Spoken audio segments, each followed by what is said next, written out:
आउँछ अरे भने कहाँ हुन्छ खर्च गऱ्यो भने त माथि सहेरै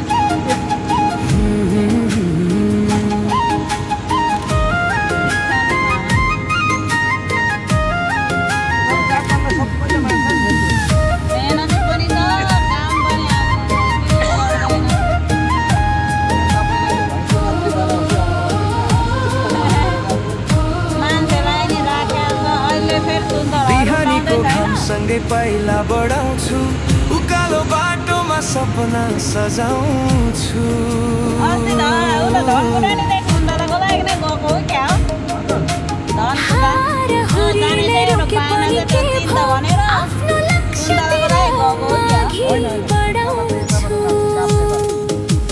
थाके पनि हार्दिन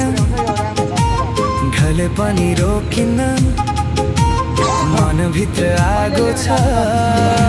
सपना 2-3 वर्ष भात छ त्यो भाइ छोरै छ भने बाटोसँग कम्ता रिस उठेर लाउने बेला त म त छोरै होला भने नि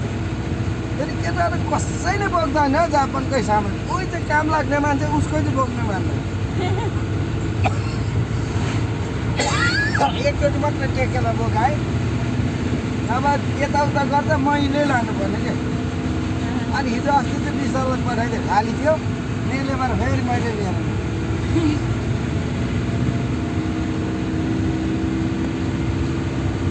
एकछिन फुर्सद नहुने त मामा त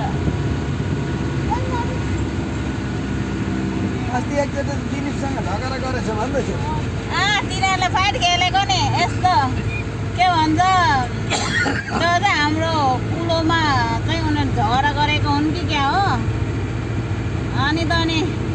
जापानले त त्यो दिलीपलाई त के त्यो फाइट खेल्नै आउँदैन रहेछ क्या त्यो जापानलाई त अनि त्यो ऊ चिप्रो टोक्दा उसले थप्पडले हान्न खोज्नु र टाउकोतिर भनेर अनि त्यसपछि त पछि त्यो दोर्जेसँग नि परेको थियो अरे नि होइन जापान दोर्जेलाई हो कि दोर्जे हो कि लोकेकोसँग परेको थियो नि हसार अनि त्यसपछि दिलीपसँग सुरु गरेको फाइट खेल्न गएको थियो अब त पर्फेक्ट भयो कि भन्थे